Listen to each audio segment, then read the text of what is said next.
नमस्कार, स्वागत है आपका बिग फाइट लाइव में। आपके साथ मैं हूं श्वेता मिश्रा। राजस्थान का सियासी मिजाज कुछ अलग है। जहां सत्ता में आना जितना मुश्किल है, उससे कहीं ज्यादा मुश्किल है सत्ता बचाना, और उससे भी कहीं ज्यादा मुश्किल तीसरा मोर्चा खड़ा कर पाना। कितनी ही पार्टियां आई और गई, लेकिन तीसरा मोर्चा नहीं खड़ा कर पाई। वहीं अब बिहार चुनाव में 5 सीटें फतेह करने के बाद असदुद्दीन ओवैसी की पार्टी AIMIM उत्साह में है। अभी तो ओवैसी का फोकस बंगाल पर है, लेकिन उसके बाद निगाहें हिंदी भाषी राज्यों पर भी हैं। AIMIM मरुधरा की राजनीति में दस्तक देने की भी तैयारी में है। 15 जिलों की 33 सीटों पर मुस्लिम मतदाताओं का प्रभाव है और कहीं कहीं तो मुस्लिम मतदाता निर्णायक तक साबित हो सकते हैं। ऐसे में AIMIM के नेता स्थानीय मुस्लिम नेताओं के संपर्क में हैं। वहीं AIMIM की संभावित एंट्री से सूबे की सियासत गर्माती हुई नजर आ रही है। मुख्य सचेतक महेश जोशी ने ओवैसी पर तंज कसा है और AIMIM को बीजेपी की बी टीम करार दिया है। वहीं बीजेपी भी अपनी रणनीति में बदलाव की तैयारी में है। ओवैसी की एंट्री सूबे की सियासत में है बवाल, लेकिन सियासी गलियारों में सुलग रहा है सवाल कि ओवैसी से किसे होगा नफा और किसका होगा नुकसान।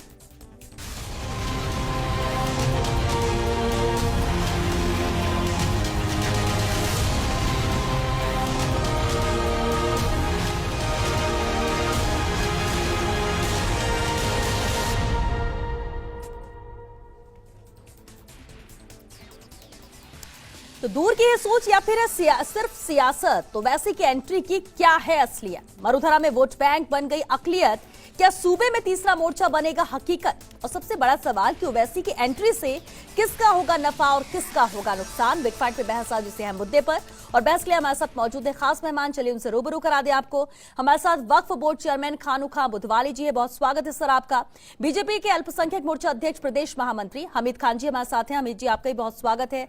ऑल इंडिया मिल्ली काउंसिल के सचिव अब्दुल लतीफ आर्को जी भी है, बहुत स्वागत है सर आपका। और साथ ही वरिष्ठ पत्रकार देवेंद्र शास्त्री जी भी हमारे साथ है, बहुत स्वागत है देवेंद्र जी आपका। चलिए शुरुआत खानू खां बुधवाली जी आपसे ही करते हैं।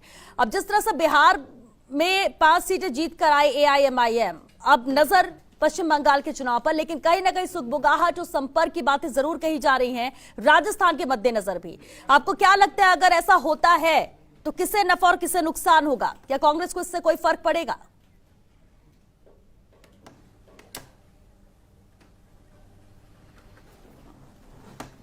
देखिए, प्रजातंत्र में किसी भी व्यक्ति को अपने प्रजा के बीच में जाने का अधिकार है जी। लेकिन ओवैसी साहब बगैर मुद्दे, बगैर इशू और कहीं ना कहीं किसी के सहयोग के इशारे पे ये कार्य करते हैं। अगर ये चुनाव लड़ भी लेते हैं तो राजस्थान उन अन्य प्रांतों की तरह नहीं है कि किसी छोटी पार्टियों की भावुकता में आकर के, या एक जिस तरह की माहौल जो एक मीडिया के थ्रू भाजपा जो बना रही है कि साहब उनके आने से अगर ओवैसी राजस्थान में आता है तो भाजपा के एक सेकंड पार्टी डी ग्रुप के नाम पे, मानिए जो सेकंड पार्टी के नाम पे, क्योंकि टोटल स्पॉन्सर्ड बाय तो ये भाजपा है, जो इस कहीं बिहार चुनाव लड़े चाहे कहीं पर भी चुनाव लड़े, ये ओवैसी जी का अपना पर्सनल एजेंडा है। अगर एजेंडे के साथ आज तक लड़े हैं तो क्या उन्होंने अपने ही राज्य में, अपने वहां तमाम सीटों पे क्या वो चुनाव लड़ते हैं? अगर स्वयं के ही राज्य में अगर तमाम सीटों पे चुनाव नहीं लड़ पाए और वहां पे वोट और परसेंटेज दोनों भाइयों के अलावा नहीं बढ़ा पाए, तो ये तो बड़ी दुख की बात है। ठीक है, कुछ इमोशनल होके कुछ लोग एक स्वीकार कर लेते हैं कि साहब ये ओवैसी के आने से ये हो जाएगा। इससे पहले कई छोटी पार्टियां, क्या बड़ी पार्टियां भी आई शासन में, भाजपा के साथ भागीदारी बनी, भाजपा ने उन्हीं को धक्का देके जनता दल या जनता पार्टी के साथ शेयरिंग की। आज उन्होंने कहीं भी ग्रामीण में भी स्वीकार्य नहीं मानती है और आज अकेली ये भाजपा इनके से अलग छोड़ करके। लेकिन अगर ओवैसी अगर राजस्थान में आता है तो कांग्रेस पार्टी को कोई फर्क नहीं पड़ता। कांग्रेस पार्टी के मतदाता को ये पता है कि ऐसा क्यों लगता है, ऐसा क्यों लगता है कि बीजेपी के इशारे पर AIM चलती है, असदुद्दीन ओवैसी चलते, जबकि दोनों का तो कहीं से कोई मेल ही नहीं है जिस तरह से आमने सामने आते हैं? ये ऐसा क्यों लगता है कि ये बीटी? देखिए श्वेता जी, मेरी बात सुनिए। एक तो कुछ माफ करना, आप मेरी माफ करना, क्योंकि ये तमाम जो बनाया हुआ एक मीडिया का एक स्टैंड के साथ ये लोग मार्केट में लॉन्चिंग के रूप में आ रहा है। ये ओवैसी को राजस्थान के चूरू या बाड़मेर जिले के या भरतपुर या धौलपुर में या गंगानगर या बारा और किसी जिले में इस नाम से जानते जरूर, ये पार्लियामेंट मेंबर, इस नाम से ये कोई नहीं जानते कि इसका एजेंडा क्या है, ये करेगा क्या। उस व्यक्ति को जिसके दिशा और जो अपना टारगेट नहीं हो, उस व्यक्ति को क्या आप अपनी खुद आप इस जिस मीडिया में काम कर रही हो, आपका हेड ऑफ द डिपार्टमेंट की एज पर गाइड अनुसार काम नहीं करोगे तो क्या आपको रख पाएंगे? जो आदमी अपने ये मान के चलो ना, हमें कोई एतराज नहीं, अगर ये आता है तो कोई फर्क भी नहीं पड़ता, ये हजरत आते हैं तो कोई फर्क नहीं पड़ता। फर्क ये पड़ता है कि क्या इन्होंने अपने राज्य में अपना वोट ऑफ परसेंटेज बढ़ाया, तमाम सीटों पे क्या चुनाव लड़े, कितनी प्राप्ति हुई, अगर प्राप्ति हुई तो ये बता दे, हमें इनसे कोई फर्क नहीं पड़ता। ठीक है, चलिए ये बात भी सहमत, चलिए ठीक है, आपकी बात भी सहमत, लेकिन ये तो समाज भी होता है ना जो अपने समाज के साथ जाता है, और ऐसे में अल्पसंख्यक जो कि एक स्ट्रॉन्ग वोट बैंक कांग्रेस के लिए है, और इसलिए भी कहीं ना कहीं कहा जा रहा है कि नुकसान साबित हो सकता है, शायद ये भी वजह लग रही हो। जी आप बात गलत, 3600 कौम की बात कर रहे हो, नहीं बिल्कुल आप कर रहे हैं सर, सुनिए, चलिए खानुखा बुधवाली जी आप कर रहे हैं, लेकिन वोट बैंक बहुत अहमियत रखता है, आप बोले, देखिए आप कहें या ना कहें सर, आप कहें, बिल्कुल ठीक है, आप कहे ना कहे सर, यहाँ पे डिस्कशन हो रहा है सर, आप कहे, आप माने या ना माने, बिल्कुल ठीक है, आप 36 कौम की बात कर रहे हैं, आप 36 कौम की बात कर रहे हैं, बिल्कुल ठीक है, और हम चाहते भी कि 36 कौम की बात कर रहे हैं, ये चीज आए ना, लेकिन जब इलेक्शन होता है सर तो देखिए आप माने या ना माने, और आप कांग्रेस की बात नहीं कर रहे, बीजेपी की भी बात कर रहे हैं, वोट बैंक की अहमियत हो जाते हैं सर, और इसलिए कभी तीसरा मोर्चा यहाँ बना नहीं, लेकिन इनकी अगर एंट्री होती है तो वो कितना फर्क पड़ता है। चलिए बीजेपी से हमीद खान जी भी हमारे साथ हैं। हमीद खान जी, भी आपने सुना कि खानुखा बुधवाली जी का कहना क्या है, उनका कहना यही है कि ये बीजेपी के इशारे पर काम करते हैं और कहीं ना कहीं ये बी टीम है, ये आज मुख्य सचेतक महेश जोशी ने भी यही बात कही है। बिना प्रमाण के आरोप लगाना गलत है, ना तो इनके पास कोई प्रमाण है कि बीजेपी की बी टीम है। हमारे देश के प्रधानमंत्री जो 135 करोड़ हिंदुस्तानियों की बात करते हैं, सबको साथ सबको विकास की बात करते हैं, हमारा इनसे कोई लेना देना नहीं है, हमारे ऊपर झूठे आरोप लगाते हैं, बिहार में हारते खुद की गलती से आरोप हमारे ऊपर लगाते हैं। ओबीसी जी की बात करते हैं, ओबीसी जी को चुनाव लड़ने का अधिकार है, पूरे देश में कहीं भी वो चुनाव लड़ सकते हैं। इतनी बोगलाट इसलिए आ रही है कि जब इनकी नीचे से जमीन सरक रही है तो इनको लग रहा है कि हमारी जमीन पे कोई कब्जा करने नहीं आ जाए। क्यों लग रहा है आपको कि इनकी जमीन सरक रही है? सरकार भी प्रदेश में कांग्रेस की ही है और वो कह रहे हैं कि 36 कौम को साथ लेकर चलना, और इसलिए इनको वोट मिला। ठीक है, वोट बैंक कहा जा रहा है, मुस्लिम समाज के वोटों को लेकर उन पे राजनीति करने का काम ये करते हैं। आपने देखा भी ये जो महापौर के चुनाव हुए नगर निगम के, वहां पे एक जगह भी इन्होंने महापौर नहीं बनाया, इतनी तादाद में वहां मुस्लिम समाज के लोग जीत के आए। अब ये प्रमाण है आपके सामने, ये घबराए हुए हैं, ना तो उर्दू के बारे में जो इनकी सरकार के होते हुए दांडी यात्रा निकालनी पड़ रही है, तो ये कांग्रेस वाले मुसलमानों का शोषण पहले भी कर रहे थे और आज भी कर रहे हैं। तो ये भी कह सकते हैं कि हमारे वोट बैंक जरूर अल्पसंख्यक है जो कांग्रेस के साथ जाता है, लेकिन हम 36 कौम को लेकर चलते हैं, हम सभी को बराबरी में लेकर चलते हैं, और इसलिए शायद नहीं बनाया गया। वजह तो कुछ भी कही जा सकती है। ये अपना वोट बैंक समझते हैं मुस्लिम समाज को, लेकिन आज मुस्लिम समाज जागरूक हो चुका है। ओवैसी की जो आने की बात हो रही है, तो मैं आपको बताना चाहता हूं कि ओवैसी जी का डर हमें नहीं है, क्योंकि हम तो सारे समाज को साथ लेकर चलते हैं।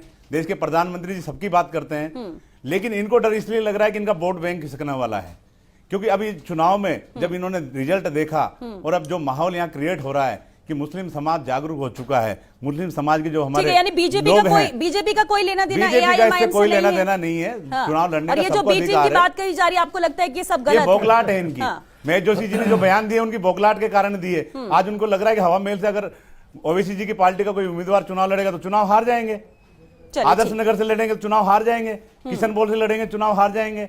ऐसी काफी सीटें जहां से अगर ओवैसी जी चुनाव लड़ाएंगे तो इनकी सीट जाने का इनको खतरा है। चलिए अब्दुल लतीफ फारको जी, अभी आपने सुना, दोनों को सुना है, कहना क्या था? ठीक है सर, चाहे सत्ता पक्ष के लोग हो या विपक्ष के हो, लेकिन अगर एआईएमएम की एंट्री होती तो आपको क्या लगता है किससे नफा नुकसान? और अगर खासतौर से बात की जाए मुस्लिम समाज की, कि कोई कहता है कि शोषण लगातार होता आ रहा है, जबकि कांग्रेस के लिए मजबूत वोट बैंक रहा है, और मुस्लिम्स भी भरोसा करते हैं, यही वजह की ज्यादा टिकट्स उनको मिलती है, उनकी आवाज को कांग्रेस बुलंद करती है, और ऐसे में एआईएमआईएम की एंट्री क्या आपको लगता है कि राजस्थान में सफल रहेगी अगर होती है तो, जैसे कि तैयारी की बात कही जा रही है? देखिए, मेरा ये मानना है कि अगर ओवैसी साहब राजस्थान में आते हैं तो इस वक्त जो मुसलमानों के साथ रूलिंग पार्टी नाइंसाफी कर रही है, इससे काफी बड़ा नुकसान इसको उठाना पड़ सकता है। रूलिंग पार्टी, आप राज्य की ही बात कर रहे हैं? राज्य की बात कर रहे हैं। कैसे नुकसान ऐसे नुकसान उठाना पड़ सकता है कि देखिए, ये वोट तो हमसे ले लेते हैं और वादे भी बड़े बड़े करते हैं, और फिर हमें देते कुछ नहीं है, लेते ही लेते हैं, देते कुछ नहीं है। आप देखिए 2 साल हो गए, सारे बोर्ड अभी तक कोई बोर्ड नहीं बनाए। हज कमेटी खाली, उर्दू एकेडमी खाली, मदरसा बोर्ड खाली, मदरसा पैरा टीचरों की तनख्वाहें नहीं बढ़ी, उर्दू का मैटर एज इट इज, उसके लिए दांडी यात्रा तक निकाली जा रही है। महापौर का मामला आया तो साहब गुजरों को राजी करना था, मुसलमान चाहे रोएं, और गुजर बना दिया और मुसलमानों को जो आउट कर दिया, जबकि 30 हमारे पार्षद थे। तो ये सारी चीजें, एक खास बात मैं आपको ये बता देना चाहता हूं कि देखिए जैसे हमारी उम्र के जो लोग हैं वो आज भी यही कहते हैं, मैं कांग्रेसी, मेरा बाप कांग्रेसी, मेरा खून कांग्रेसी। लेकिन नौजवान क्या कहता है कि अब कांग्रेस हमसे वोट जब लेगी जब हमें देगी, नहीं देगी तो वोट भी नहीं मिलेगा।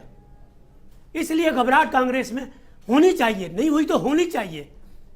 हो सकता है कि जो ये कांग्रेस में टिकट लेते वक्त ये देखते थे कि कहाँ मुस्लिम वोट ज्यादा हैं, वहां से उनको टिकट मिलना चाहिए।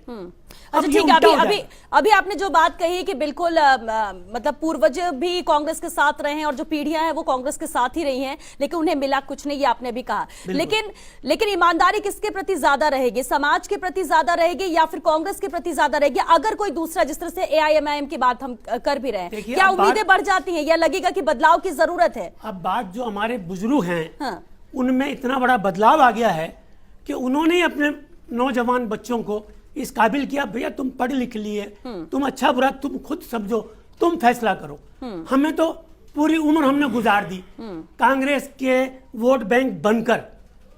कांग्रेस जब चाहती है हमसे अपना वोट ले लेती है, तुम्हें ये देंगे, तुम्हें वो देंगे। आप देखिए ये परसेंटेज, कम से कम इंसाफ ये तो होना चाहिए कि जितनी परसेंट में राजस्थान के अंदर मुसलमान हैं उस हिसाब से उनके मंत्री होने चाहिए। आप ने जो बातें कही इसका जवाब खानू जी से लेंगे, लेकिन उससे पहले देवेंद्र शास्त्री जी भी हमारे साथ है, वरिष्ठ पत्रकार है। देवेंद्र शास्त्री जी, प्रदेश की बात कर, राजस्थान में कभी भी तीसरा मोर्चा टिका नहीं है, जितनी बार भी कोशिश की गई है सफलता कभी मिली नहीं है।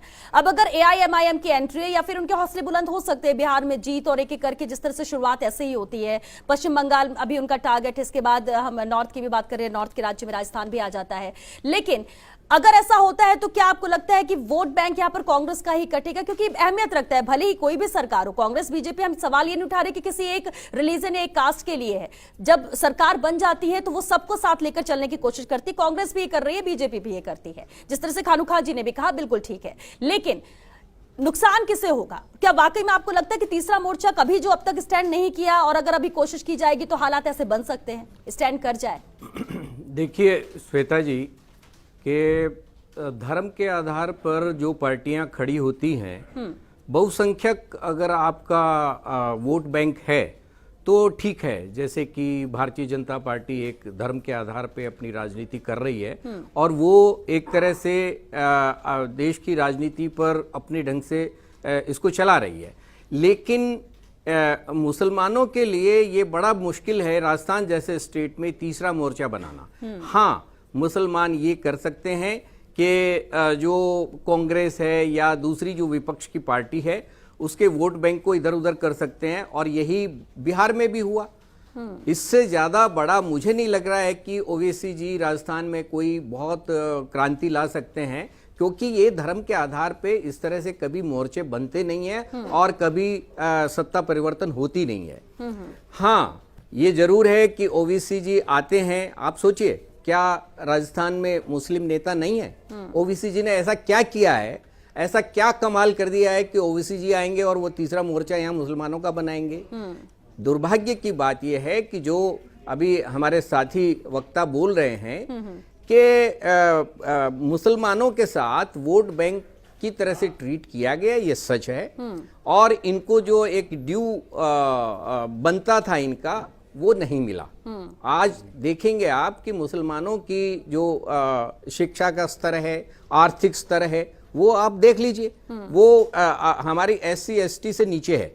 तो ऐसे हालात में एक ओवैसी जैसा कट्टर इस्लामिक उसूलों के आधार पे जो आवाज दे रहा है उसको सुनने लगता है, क्योंकि इधर हिंदुओं को भी एक कट्टरता के साथ कॉल किया जा रहा है। उम्मीदें बंध गई हैं, उनसे उम्मीदें बंध गई। महज एक ये समझ लीजिए कि भारतीय जनता पार्टी और RSS का एक ग्राउंड पर जो एक मुहिम है कि धर्म के आधार पर बांट करके आप देश पर रूल कर सकते हैं, वो उसमें सफल है। ओवैसी जैसे तो टूल मात्र हैं। ओवैसी जी कोई, मुझे नहीं लग रहा है कि वो भारतीय जनता पार्टी के अंडरस्टैंडिंग के तहत आ रहे हैं, लेकिन उनको ये बेनिफिट मिल रहा है कि कोई कट्टरपंथी तरीके से मुसलमानों का आवाज दे रहा है और मुसलमान उसकी आवाज सुन रहा है। ये दुर्भाग्यपूर्ण स्थिति है देश के लिए कि धर्म के आधार पर इस तरह का डिवीजन हो रहा है ग्राउंड पे। आप बिहार में देख रहे हैं, आप राजस्थान में उसकी सुगाट देख रहे हैं। मुसलमानों का कोई जेन्युइन लीडर जिस तरह से होना चाहिए उस तरह से उभर के सामने नहीं आ रहा है। ओवैसी जैसे लोग जो है ये हो सकता है कि कुछ सालों के लिए राजस्थान में भी उथल पुथल कर दें। कोशिश तो करेंगे, आने वाले चुनाव में कह सकते हैं कि कोशिश तो कर सकते हैं। खानुखा बुधवाली जी, सर अभी आपने सुना अब्दुल लतीफ आर्को जी ने क्या कहा, ऐसी क्या वजह है कि मुसलमान कांग्रेस के साथ होने के बाद भी वो अपने आप को ठगा सा महसूस करता है, उन्हें ऐसे महसूस होता है कि जो उनका हक है वो उन्हें मिला नहीं है। पद की बात भी की जा रही है, आप भी वक्फ बोर्ड चेयरमैन हैं खानुखा जी, क्यों ऐसा इन्हें लगता है?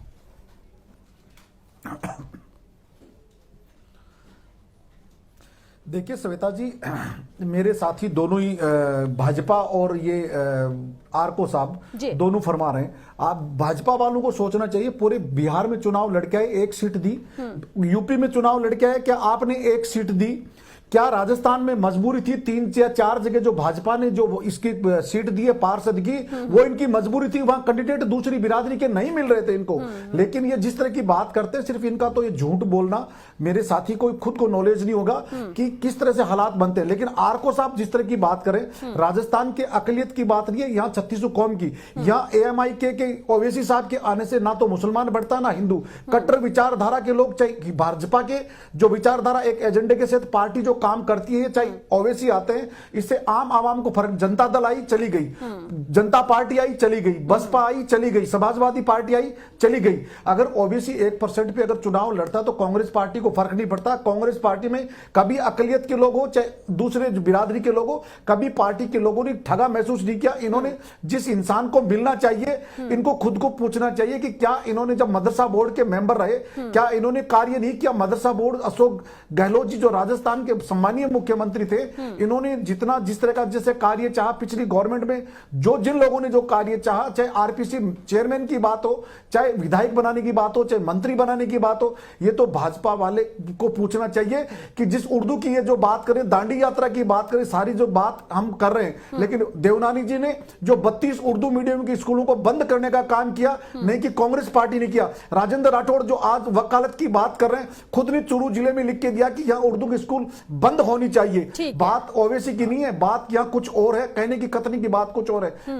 ओवैसी के आने से अकलियत के लोगों में, मैं फिर कह रहा हूं मैं, और सम्मानीय जो पत्रकार साथी ने बहुत शानदार कहा कि कट्टरवाद विचारधारा के आम आदमी 95% जो राजस्थान का व्यक्ति पे ना भाजपा का फर्क पड़ता है ना कांग्रेस के इस ओवैसी का फर्क पड़ेगा। ये कांग्रेस विचारधारा को, कांग्रेस को वोट देंगे और कांग्रेस का राज रहेगा। ना कांग्रेस से लोग दूर गए हैं, कुछ व्यक्तियों के अपने स्वार्थ के कारण से व्यक्ति दूर जा सकता है, लेकिन कांग्रेस विचारधारा का व्यक्ति पहले भी कांग्रेस को मानता था। हर मजहब का आदमी, हम 36 बिरादरी की बात कर रहे हैं, हम किसी हिंदू मुस्लिम की सिख ईसाई की बात, जो अकलियत के लोग हो चाहे तमाम व्यापारी, हर धर्म का व्यक्ति इस कांग्रेस का पार्ट है। भाजपा की और ओवैसी की तरह हम कट्टरवाद की बात नहीं करते हैं। ठीक है। हमीद खान जी, साफ साफ शब्दों में तो खानुखा बुधवाली जी ने कह दिया कि जो जिसके साथ जाता है वो उसी के साथ ही रहता है और किसी के आने जाने से कोई फर्क नहीं पड़ता। लेकिन बार बार आप लोग ये कह रहे हैं कि इनकी जमीन खिसक रही है, ओवैसी आ जाएंगे तो इनका वोट बैंक कट जाएगा। ऐसा क्यों लगता है जब सबको साथ लेकर चलना है और कोई सिर्फ एक, हाँ होता जरूर है कि किसी न किसी का एकदम तय होता है कि कांग्रेस के साथ ही हमें जाना है, कैंडिडेट कोई भी हो, टिकट किसी को भी मिले, वो पार्टी के प्रति लगाव, प्रेम और ईमानदारी होती है, और ऐसे बीजेपी में भी होता है। तीसरा विकल्प यहाँ तैयार होता है। तीसरा विकल्प यहाँ चुनाव लड़ता है। आपने देखा 6 विधायक हाथी से जीत के आए थे, उनका पूरा विलय इन्होंने कर दिया। यहाँ पे जो बात कर रहे हैं खानू खान जी, क्योंकि कांग्रेस पार्टी के अंदर 70 सालों से हमारे लोग वोट देते आ रहे हैं।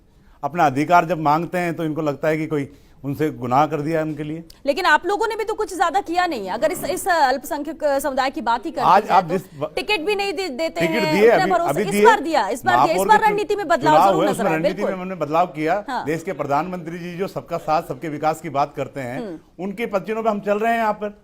ठीक, हमने सोचा कि भाई इस बार चुनाव लड़ना चाहिए। ठीक है, वक्त हमारे क्योंकि लोगों ने खत्म हो रहा चुनाव है। लड़ाया। अब्दुल लतीफ फारूकी जी, आप कुछ कहना चाह रहे थे इसी पर प्रतिक्रिया। मेरा ये कहना है कि पहली चीज तो ये बीजेपी वाले जो हैं ये सिर्फ कहते हैं कि ये दिया, ये तो इनकी मजबूरी थी, देते नहीं है ये भी मुसलमानों के साथ वही करते हैं कि जो इन्हें नहीं करना चाहिए। हमने तो पहल की है साहब। इसके अलावा मैं खानू खां जी को ये बात कहना चाहता हूँ कि आप मुसलमान होने के नाते आपको ये जगह मिली है, आप इस पद पर पहुंचे हैं, लेकिन आप पार्टी को अंधेरे में ना रखें। आप पार्टी को बता दें कि पार्टी जो है इंसाफ नहीं कर रही है। अगर पार्टी इंसाफ नहीं कर रही है तो कल पार्टी का क्या दशा बनने वाली है। अगर आप इस कुर्सी पर बैठ करके ये पार्टी को नहीं बताएंगे तो ये आप पार्टी के साथ इंसाफ कर रहे हैं, समझे कि नहीं? आपको ये चाहिए, ये बताना चाहिए। और जहां तक बीजेपी की मीटिंग की बात कर रहे हैं आप, जब ओवैसी के एमएलए ने बिल्कुल भारत माता का नाम लिया तब उन्होंने ये कह दिया हिंदुस्तान बोलो। क्यों? बीजेपी के एमएलए ने कहा आप हिंदुस्तान की शपथ लो, भारत की नहीं। तो ये इसका बीजेपी मतलब ने क्या कहा, है? कांग्रेस ने कहा, बीजेपी की अगर वो बी टीम थी, बीजेपी की अगर बी टीम है तो उन्होंने ऐसा एतराज क्यों किया? ये आप मुसलमानों को गुमराह मत करो। चलिए, बीजेपी की बी ठीक है टीम सर, क्योंकि वक्त है, हर खत्म हो आदमी चुका आता है, है, वक्त खत्म हो भगवा चुका है। करके अपनी बहुत बात शुक्रिया, कहता है। बहुत शुक्रिया आप सभी का इस चर्चा में शामिल होने के लिए। देखिए, राजस्थान में सुगबुगाहट तो तेज हो चुकी है कि ओवैसी की एंट्री यहाँ पर हो सकती है, तैयारी हो रही है, संपर्क में है। लेकिन एक बात तो तय है कि सरकार कोई भी आए, सबका अपना वोट बैंक होता है, लेकिन वोट बैंक होने के बावजूद भी सरकार जब बनती है तो वो 36 कौम को साथ में लेकर चलने की कोशिश करती है। और इस बार भी ये उम्मीद और यही भरोसा है कांग्रेस का कि वो कह रही है कि कोई फर्क नहीं पड़ता ओवैसी के आने से, और बीजेपी का कहना यह है कि जमीन कांग्रेस की खिसक रही है, इसलिए उन्हें डर लग रहा है। हालांकि आने वाला वक्त ही बताएगा कि ओवैसी की एंट्री राजस्थान में होती है नहीं, क्योंकि तीसरा मोर्चा कभी यहां पर बन नहीं पाया है। क्या ये ऐसे ही जारी रहेगा या फिर इसमें बदलाव आने वाले वक्त में देखने को मिल सकता है? चलिए, इसी के साथ बिग फाइट लाइव आज के लिए बस इतना ही। नमस्कार।